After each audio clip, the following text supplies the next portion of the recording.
অবশেষে দাঁড়িপাল্লা প্রতীকেই নিবন্ধন পাচ্ছে জামায়াতে ইসলামী। বুধবার নির্বাচন কমিশনের সভা শেষে একথা জানান নির্বাচন কমিশনার আবুল ফজল মোহাম্মদ সানাউল্লাহ।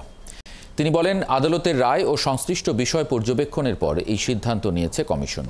এদিকে ইশরাক হোসেনকে মেয়র ঘোষণা করে প্রজ্ঞাপন জারির বিষয়ে আগের বক্তব্যেই অনড় ইসি।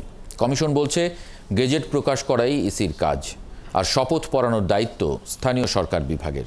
ফারজানা আক্তারের প্রতিবেদন। গেল রোববার রাজনৈতিক দল হিসেবে জামায়াতের নিবন্ধন অবৈধ ঘোষণা করে এক যুগ আগে হাইকোর্টের দেয়া রায় বাতিল ঘোষণা করেন আপিল বিভাগ। শেকড় থেকে শিখরে রায়ে নির্বাচন কমিশনকে বিষয়টি নিষ্পত্তির ব্যবস্থা নিতে আদেশ দেন আদালত। সোমবার নির্বাচন কমিশনে দাঁড়িপাল্লা প্রতীকে নিবন্ধন ফিরে পাওয়ার দাবিতে আবেদন করে জামায়াত। অবশেষে কাঙ্ক্ষিত প্রতীকেই দলটিকে নিবন্ধন ফেরত দেওয়ার সিদ্ধান্ত নিল নির্বাচন কমিশন।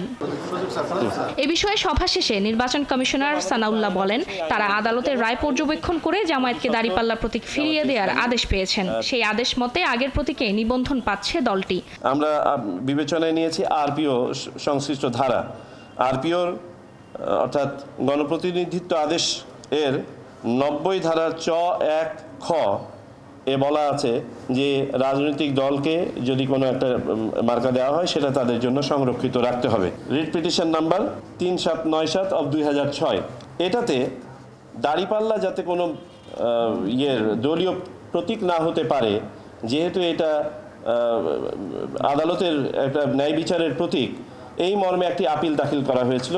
সেই আপিলটা সেই সময় মাননীয় আদালত খারিজ করে দেন এবং এখানে তারা বলেছেন যে এটি নির্বাচনী প্রতীক হিসেবে ব্যবহার করার কারণে কোনোভাবেই এটা আদালতের মান ক্ষুণ্ণ করবে না। এদিকে ইশরাক ইস্যুতে নির্বাচন কমিশনার বলেন, কমিশনের কাজ গেজেট প্রকাশ করা, যা ইতোমধ্যেই তারা করেছেন, আর শপথ পড়ানোর দায়িত্ব স্থানীয় সরকার বিভাগের। নির্বাচন কমিশনের কাজ হচ্ছে গেজেট পর্যন্ত পাবলিশ করা, আর শপথের ব্যাপারটি আপনার স্থানীয় সরকার সিটি কর্পোরেশন আইনের ধারার সাথে পরিষ্কারভাবে বলা আছে কারা এটা অ্যাডমিনিস্ট্রেট করবে। আমরা যেটা বলেছি আমাদের চিঠির মাধ্যমে, যে এখানে যদি কোনো আইনি কোনো ধরনের জটিলতা না থাকে বা অপরাপর কোনো বাধ্যবাধকতা না থাকে, তাহলে আমরা তাদের পরবর্তী কার্যক্রম গ্রহণ করার জন্য অনুরোধ করেছি, যেটা আমাদের যখন আমরা এই গেজেটটা করেছিলাম গেজেটের কাভারিং লেটারে এটা দেওয়া আছে। নির্বাচনী প্রতীক 100টিতে উন্নীত করা হবে বলেও জানান এই নির্বাচন কমিশনার। দাঁড়িপাল্লা প্রতীকটা হয়ে আসে তখন তারা উনি পাবেন।